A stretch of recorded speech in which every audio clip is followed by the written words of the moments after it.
hope you're enjoying my dad's videos. Make sure to share this video with family and friends, like and subscribe, and turn on post notifications so you get notified for all my dad's new videos. My social media will be tagged down below so you can follow it. And just remember, Jesus loves you.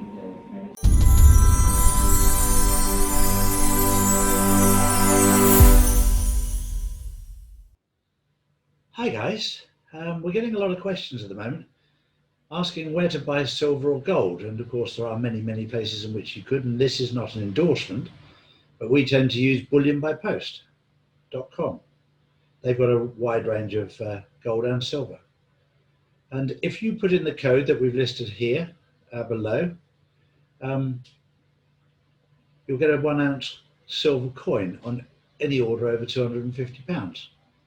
Very nice. Just in case our channel ever gets taken down from YouTube, which there's a possibility because we are challenging a number of things. If you go to my website, drcharlieward.co.uk, and register there, we'll keep you in touch as to what's going on. And please, as Justin always says, remember to subscribe and like and share with friends so that we can get the message out there. It's very important through a difficult time to get the truth out in a world that is not very true. Just remember, Jesus loves you, even if everybody else thinks you're a twat. Hi guys, and today I'm joined by the beautiful Aloise. Welcome, Aloise. Lovely to be with you, Charlie. Well done. You nearly got my name right, Aloise. Aloise. Yeah, well, some people call me Charlie, some people call me Charles. If I go to America, for some reason they call me Chuck. Yes. Exactly, or Chaz. No, thank you for joining me today. Lovely to be with you. I'm excited about the conversation we're going to have. Absolutely amazing. We're living in some of the most amazing times ever. And we're very fortunate when you look at it to be alive in this time. People who are moaning about it and complaining about it, it's difficult. Yes, I understand that. But we're living in an amazing time, an awakening that we can see what's happening, or those that have woken up can see what's happened. And we're going to try and encourage people to, rather than use the word be awake, it's to be aware of what's happening around us, because people tend to get offended by the fact that we think they're asleep, but to become aware of what's happening around you. And then when you can join up the dots, then you'll get a certain peace like I have got, and like Aloise has got inside her. When you have that peace, everything else is so much easier, because fear is such a horrible thing. Absolutely, and I think it's so important that people realize that we chose to be here at this time. You know, I really resonate with that fact that I was born for this. Yeah. You know, and I think you and I had a quick chat to explain, you know, before we came on air, and I was saying, you know, I now see when I look back at my life how I've been in training for what my role is right in the Great Awakening. All the pieces of the puzzle joined together, and I think you were kind of concurring. We had that discussion, didn't we? You look back over your last 20-25 years, and Aloise has had a very interesting life, like I have. And you take these little pieces and you realize these are very important pieces in the Great Awakening that we're in right now, to help us understand what's going on. And I think every single person has pieces in their life which are going to be incredibly valuable right now when you're aware of what those pieces actually are, the impact they could have on other people. Well, I'm a student of Dharma, Charlie. So yes. My teacher studied the Dharmic texts, which the easiest way to describe that is essentially the Vedas is like the Indian equivalent of the Bible. Yeah. And what they talk about, the Dharmic Principles, talk about that basically everybody is part of the solution. Yeah. So what they say is that all of us have been given almost like a purpose, which when we follow this right path of action, we not only become fulfilled, satisfied, but we also are in service to others, and consequently we are all part of the solution to creating the planet that we want to live on. Exactly, and I think it's very important. There was a naughty saying that John Cleese used to say that I loved, that every single person was born a winner. Out of 1 million seamen, you were the one that survived. So, and sometimes we overlook that fact that we're the one that survived. We're the one that we're the winner. We're 1 in a million to start with. So when we come out and, oh, woe is me, and now my life is terrible, we started off life as a winner. And we need to get back to understanding what it is that we have that made us a winner, because it's inside our DNA. Absolutely. And I also think the trauma that we've all been through, like our generation is the trauma breakers. But actually, if we can come from the place of, you know, everything we've gone through is so we can then serve and help other people who are going through it. Like I personally had a nervous breakdown at 21. And then I had drug and alcohol problems from 21 to 28. And I had chronic depression. I was floating up out of my body.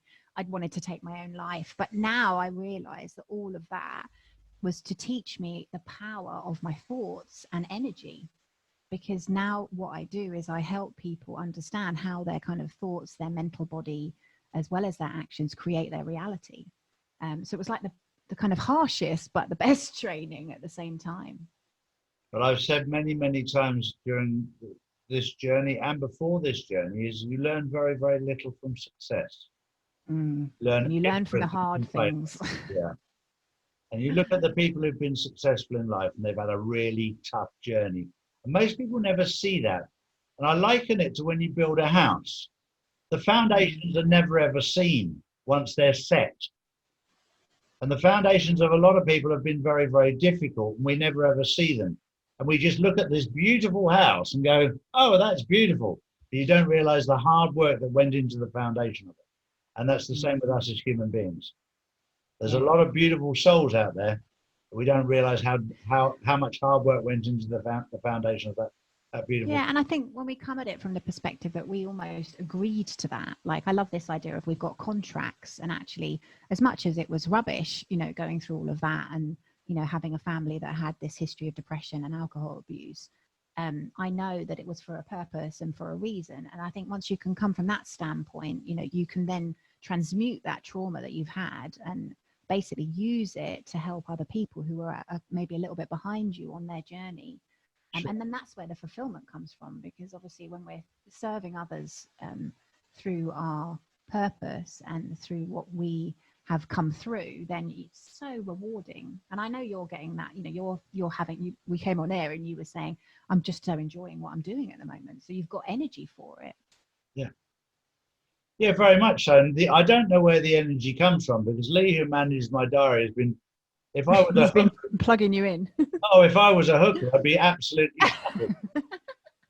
He'd have me booked out 24 hours a day. So he's not your agent, he's your pimp. Oh, he's my pimp. It's 100% my pimp. But do you know what? I'm absolutely loving the journey we're on. And I think when you're giving people hope, you get energy from somewhere else. And I believe in God, and I believe God is giving me energy. And I've said this many times: if you believe in God, you can lean on Him. If you believe in Allah, you can lean on Him. If you don't believe in anyone, you lean on your grandmother, your mother, or your grandmother, because they'll guide you so well. And I'm getting a strength right now.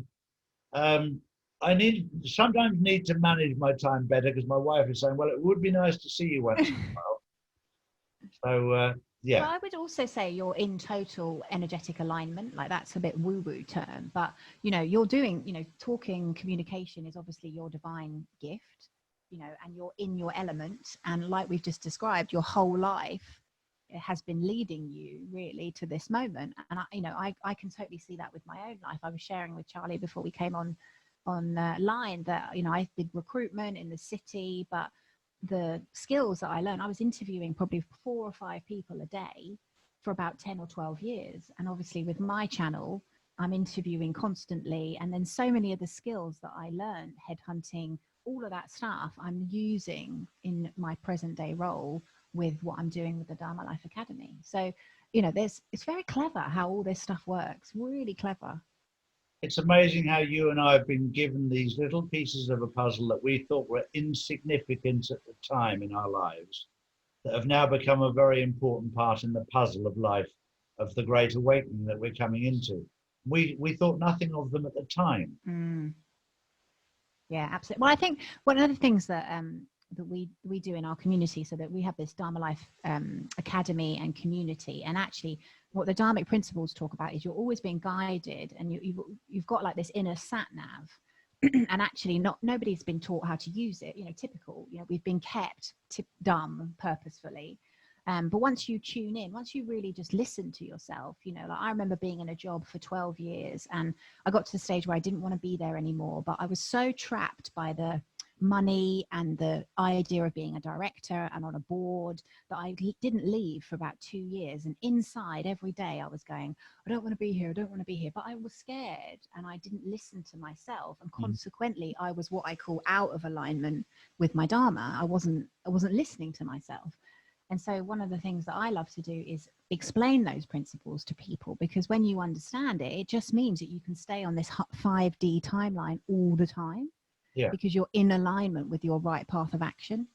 When you're in alignment, you can feel it in yourself, because you just feel very calm, and you're able to shine out that or transfer that feeling of calmness to people, and they feel it in a time of when they're surrounded by fear. And I've never felt so calm in all my life. Never. Me too. When lockdown happened for me, like it was like, I woke up when I was about 28 through all the kind of stuff I went through, and at that time then I got to understand about the banking system, and I got to understand about how it worked and the paedophilia, but I hadn't put all the pieces of the puzzle together. But I innately knew that my job was to just wake people up, that I was here to shift consciousness. I didn't know how I would affect the bigger end result. Sure. But I just carried on, doing the coaching. And then when lockdown happened, it was like the veil lifted, and I suddenly got this massive insight into how everything was interconnected. And actually, I have to be honest, I was like, thank God, this is why we came here, to really make a difference on this planet, and to really, shift into this Leo Aquarius age, which is the golden age. Yeah, I never dreamt that I was going to be doing this at all. I used to just do it on my morning walks. I'd be out there having my morning walk that I do 10 kilometers most days, and I was just telling people what was going to happen about the collapsing of the world's economy, and it'd be covered up with a virus, a vaccine, 5G, and all the rest of it. And suddenly people were going, that makes sense, against what they were being told, which didn't make sense. And I was sat down with the headmaster of Justin's school today, and he's really angry because of the fact that they've published now the amount of people that have actually died worldwide of COVID-19, and it's less than 9,000. Yeah, I was going to say something like 9,000. Yeah. And when you take that into consideration as to people dying of other things, small fry. Yeah, and he's also really angry that people have fallen for this lie. And I said to him, look, I told you right at the start of this was nothing more than a smokescreen for the collapsing of the world's economy. And he was like, but so many people have been hurt by this. They've lost businesses. I said, these people just don't even think that way. They don't care about collateral damage one little bit. The only time they care about you is when they need your vote. That's it. When they need your vote, they pretend they like you. And this is, the world is changing now, and we'll remove party politics. There won't be Conservative and Labour parties after this. There won't be Democrats and Republicans. They'll cease to exist completely. And we'll have a government that is run, and there'll be a number of people that will be up for election to run it. And hopefully none of them will have any political history. Hopefully we'll have somebody with a business brain or a common sense brain that wants to work for the people. And I was looking at the figures this morning of how many people are involved in the political climate in Spain, the politicians and those surrounding. Now, this is a country that only has 40 million people in it. 43 million, I think it is. In the political arena, there's 600,000 politicians and the political setup. And you just go, really? And you break it down and you go, I've been part of a team looking at the breakdown of the UK as to how many politicians are needed and what's needed, because I think don't need the House of Lords, get rid of that. You'll need probably a dozen lawmakers. Then you'd look at the UK from an MP point of view, members of parliament. Number one, you don't need a parliament, but you need people who are representative of the people. And you probably need one for each county. 30, 40 people. Yeah, I think people will go into communities as well, Yeah, you know, and even self-governed Yeah. communities. Self-governing will be fine. It's very much what Michael Tellinger's been saying about one small town. Look after yourselves. Instead Well, of I think, can you imagine what excites me, and this is where I get, you know, my juices flow, so to speak, is, you know, we can, obviously, we have been completely stripped of our power as human beings. Correct. You know, none of us realize that we are 360 interdimensional beings. You know, once we start to teach, well, even adults, but kids, you know, that they have a purpose, that actually they come here for a reason, and that we can basically help them tune into exactly what they want to be doing from a really young age.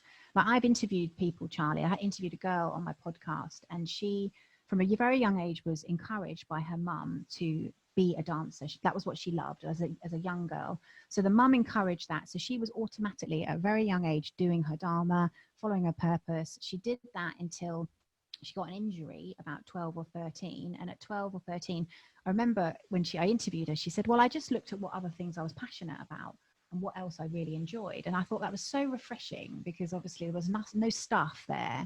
Mm-hmm. And then she basically got into cooking and blogging, and she combined all the things that she was passionate about. And by the age of 19, she had a platform helping women basically live healthy lifestyles, using the dance skills, using all the things that she'd done from a very young age. And that was purely just by tuning in from a young age about what she truly was passionate about. And she was helping, probably had about a couple of hundred people that she was in her community. So scale that, and then we're living in a very different world. And for people that are connected to the reality of life, they've known this for years. I remember Kenny Rogers, the famous singer. He asked his mum what he should do for a living, and she said, find something you love and you'll never work a day in your life. And he landed up singing and playing music, and he lived out his life the way he wanted to. And that's you know, so we've known of this, but we haven't been able to do it because we've been slaves to a system. Well, and there's been so much programming. Like we're literally programmed from as soon as we go into school, you know, that we just need to go to school, get a good job, settle down. And that's really not available for us. Don't be an artist. Don't be a creative. You know, can't make a living out of that type of stuff. That's what we work on, like basically getting people to unlearn all of those beliefs and actually relearn that what you believe, you create. It's, you know, it's not seeing is believing. It's believing is seeing. So we have to change our belief systems so that we believe and reconnect to how powerful we are, so we can create what we want to happen in our lives. And we desperately need to change the curriculum at schools, because totally. My daughter's a classic case of that, you know. She's currently the manager of Birmingham City Football Club, but she spent her entire life playing football. That's been her life. And at school, there was not the facilities there really to encourage her. You have to do this and you'll never make it at this. But hang on, she's played at a top level at Newquay originally, and then she's played in Bristol. She's played in Sheffield. She's played at Lincoln, I think, for a time. She's played in a number of different places, and she's done incredibly well. She managed Sheffield FC and then Sheffield United. Amazing. Now she's manager of Birmingham in the Super League. That's her, you know, it's her dream. So when people say, "Oh, you can't do this," it's programming. It's programming that you can't do. You have to go through the university system. You have to have a degree. The one thing I've learned through this, Aloise, is that the people that I thought were really intelligent have got no space left in their brain for common sense.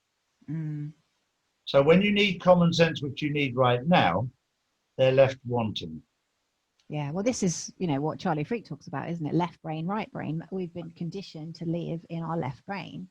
And so we're analytical, we're statistical, you know, but none of us have been taught how we can actually connect to our higher self, to really the reason we came, and connect both parts of the brain. Most people are literally, you know, living in their third dimensional reality. They're not connecting into the fourth, to the fifth, you know, the higher dimensions to create what they want to happen. So again, imagine when we've got a community or, you know, humanity reconnected to their power, it's going to be this golden age. And I think that's why I feel very passionate about it, because, you know, I see a lot of people at the moment who are consumed with the rabbit hole. And we have to kind of remind them that their energy is a currency, literally, because these reptiles and beings have been feeding off your energy if you're not careful. So it's very important people are mindful of where they're using their energy, and obviously use their energy to create their reality. So we do that, Charlie, we're doing a challenge, Follow Your Highest Excitement challenge, where we teach people the laws of the universe. It's starting on the 14th next week. Brilliant. Yeah, and it's all about creating your 5D earth and your 5D reality. And I've been doing it for about 3 or 4 years, and we've just got some incredible stories of people. Like one of my guys who came through the academy, he always wanted to be an artist when he was younger.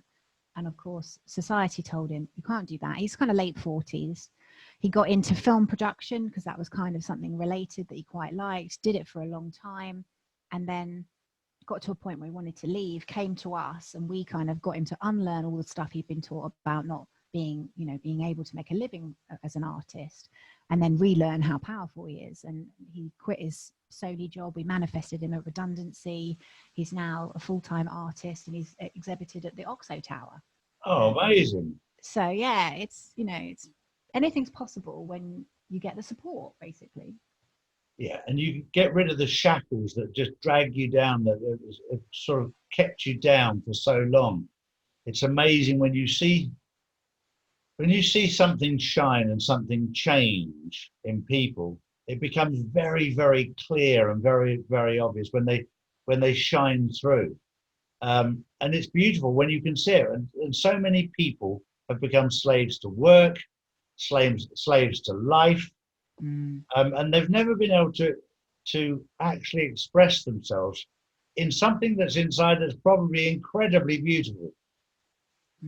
And, you know, self-doubt is the thing that everybody says. And I would say, you know, 99% of us have it, is that we don't think we're good enough. None of us think we're good enough. We have self-doubt, we procrastinate. And I think, you know, that can just be corrected by having a community of people around you, you know, who support you. You put up a Facebook post about, you know, painting you're selling, and everyone goes, yay. And then obviously that gives you that encouragement that you can do it. Whereas often putting ourselves out there can feel so scary, really. I grew up being bullied at school because I didn't go into assembly. I had to stand outside, so I got picked on a lot. But it stood me in very good stead for trolls. I completely ignore them. Because I had it when I was a kid. It's just like, they didn't hurt me then, they're not going to hurt me now. Just keep positive, keep focused, and surround yourself with positive people. And a troll only gets turned on if you respond to it. If you ignore him, yes, absolutely, they go away. Absolutely. And I'm a student of the Akashic Records as well, Charlie. Okay. And something that was really eye-opening for me was that what I discovered was that some people are positive souls and some people are negative souls. So if you're a positive soul, you're channeling, you charge yourself up with meditation or with spiritual practice, and you're gaining energy from the universe. And in an ideal world, all of us want to be doing that, because what happens in the third dimensional reality is most people are going around exchanging energy. They're not plugging into source. So in an ideal world, all of us are plugging into source every day, because then we can step out of our ego and we can basically ascend. But what I also discovered is some people are negative souls. So what they do is they feed off other people's energy. So trolls, for example, you know, quite often they want to cause drama, they want to cause problems, because that's how they generate energy. And you find these negative souls in all sorts of places you would never imagine. My dad was, I don't think my dad's going to watch this. So. But, you know, you find them in all sorts of places. Now we have, I won't mention her name, but everyone knows who she is. There's one little girl at school who's an absolute drama queen and feeds off. Right. And you see it, and they actually played her in the nativity play. The headmaster has obviously got a sense of humour, because he played her as a drama queen in the nativity play, which was beautiful. It was absolutely beautiful. But those sort of things, they make you smile. But you just need to be aware of what they are. My wife and I made a conscious decision 7 years ago to get rid of all the negative people around us. Wow, powerful. And anyone that made us feel less about ourselves than we did, we cut them out. Brilliant. And even if we'd known them since birth, they were gone. That's incredible though, because you just literally transcended your reality in that one move. Yeah, exactly. But then it made some space for some really positive people to come in there and lift you up again. Yeah. To a different level. Yeah, and I think a lot of people struggle with that. Like, I think, especially when you're on this spiritual path, you will evolve, you will grow, and you will basically evolve and grow out of your surroundings. You know, the people that you went to school with or the people you worked with, you just won't resonate with them at any level. So I think it is also being aware of that and knowing that if you let them go, like you guys did, that then fresh energy and people can come in. Exactly, and also it's exciting now because I've got to a limit on Facebook of 5,000, so I can't get any more. So I'm actually looking for negative people in there to take out. You know, I went through that process in lockdown, and I would like put a bomb post on my Facebook just for the pure reason of weeding people out. Yeah, and it was great because anybody who kind of, you know, you could tell by their comments where their consciousness level was. Right, get rid of them, and then of course the new people coming in with much nicer energy and vibration. Totally. And when you surround yourself with positive people, you become positive. And it just helps you. And when you're positive, you look at things in a completely different way. Yeah, absolutely. Who you surround yourself with is who you become. Totally. You know, I truly, I understood that at quite a young age, and I set up a transformational leadership organization because I knew if I surrounded myself with people doing incredible work, then I would become that person. And that's kind of exactly what happened. Exactly. It's like watching Justin grow, and my little boy when he's doing gymnastics. He's got two girls that he likes who are very, very good at gymnastics. And we're watching him because I said to him, if you want to be good, you surround yourself by good gymnasts that are better than you. There's no point being the best in your class all the time because you'll never improve yourself. You want people that are better than you that you've got to catch up with. Yeah, and I also think a lot of us who are light workers, you know, we've always been a bit odd. We've always been bullied. We've always been different. You know, I could never understand as a sort of 20-year-old girl why I never fitted in. You know, I didn't resonate with people at school. I didn't really resonate with people I worked with. Everyone else got married and settled down, and I was like, what the hell is wrong with me? But now I just realized that I was on a different path. And then when I met my kind of soul family, I would say, with this transformational leadership organization, it all kind of clicked into place. So I think, you know, people listening, it's really important you find a community, especially now, because it is transitional times. Like we're breaking down to break through, and that can be discombobulating, you know. So having a supportive, vibrant community around you that is full of positivity and, you know, as I said, creating this 5D earth is so important. And you're far better off being loved to death than being scared to death. Yes, absolutely. But no, at the moment, we're living in this wonderful time where we're connecting with people we never ever thought we would do. And one of the things that I've learned on this is by sharing information that you've picked up little bits on your journey, I've picked up little bits on my journey, and for some reason they match. And they fit in together. When they fit in together, at the end of the day, we look at a very clear picture, created of many different pieces from many different areas. But the picture is absolutely beautiful. And the feeling of satisfaction when you get pieces that fit, and also explain why pieces go in here and why pieces go in here. And all of our lives have been a journey towards this common end, which has been amazing. Well, I think this is unity consciousness in itself, isn't it? You know, when we come together as a collective, we are powerful. And that's what humans have to realize. You know, we've been trapped in this 3D reality of pitted against each other and survival of the fittest. Whereas what you're saying is so true. The more we support each other, the more we collaborate, the more we put down our ego and basically do it for the collective consciousness, the better life will become. Yeah, 100%. Well, we're in an amazing time. And it's only going to get better like that. Once more people get switched on to this, once more people really understand their power, the world is literally our oyster, I believe. it's not just going to get a little bit better either. It's going to get a lot better. Things are changing, but the biggest thing I've noticed is over the last few months, people are so used to instant success, instant email, instant messenger, instant this, instant that. This is the biggest transition of our lifetime.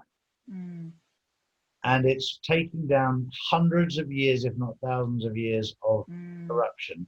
They've done it in 4.5, 5 months. I know. And I always say this phrase, which is breaking down to break through, and this analogy of a butterfly, because you have the caterpillar has to eat itself before it becomes the butterfly. Yeah. And that's the stage we're in. We're literally going through that metamorphosis process. So it's going to be messy. So you kind of have to give it a bit of a break.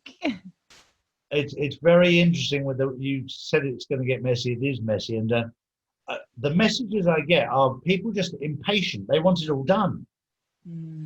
But it's a process that we're going through. And when you understand the truth of what we're going through, then you feel very, very calm and peaceful. But those people, especially those people who are just becoming aware, that haven't been on the journey, it's like when you wake them up in their sleep and they don't know where they are. They don't know what's going on. That's what we're dealing with right now. And I'm having to say to people, why don't you have a look at this? Why don't you have a look at this? I've had somebody the other day say, well, what about this? And I said, well, if you watched my videos, well, which one? I said, well, there's 250 of them now.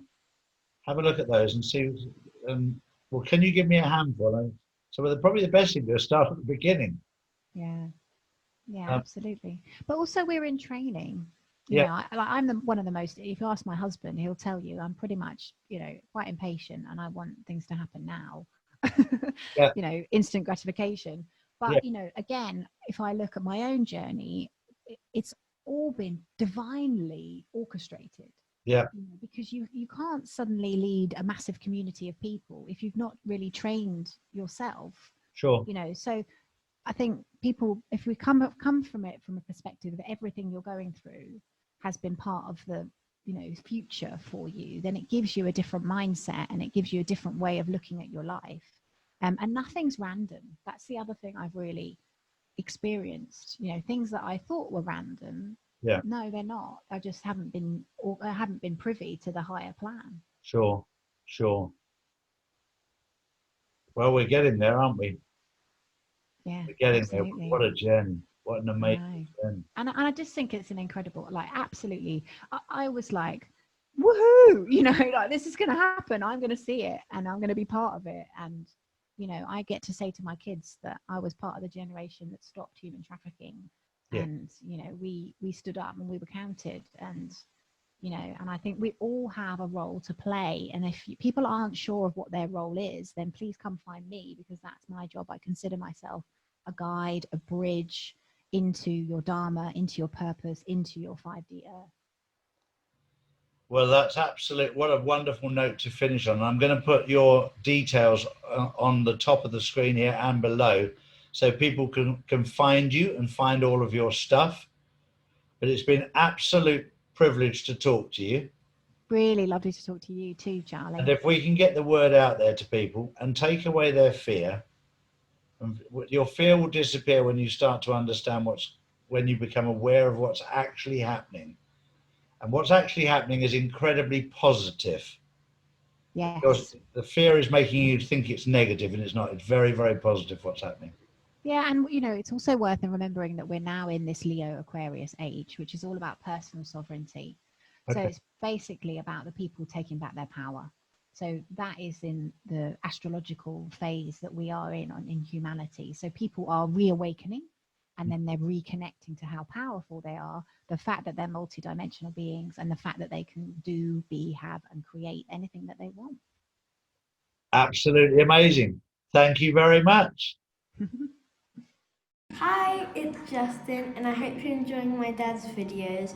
Make sure to share this video with family and friends, like and subscribe and turn on post notifications so you get notified for all my dad's new videos.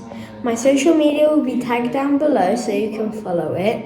And just remember, Jesus loves you.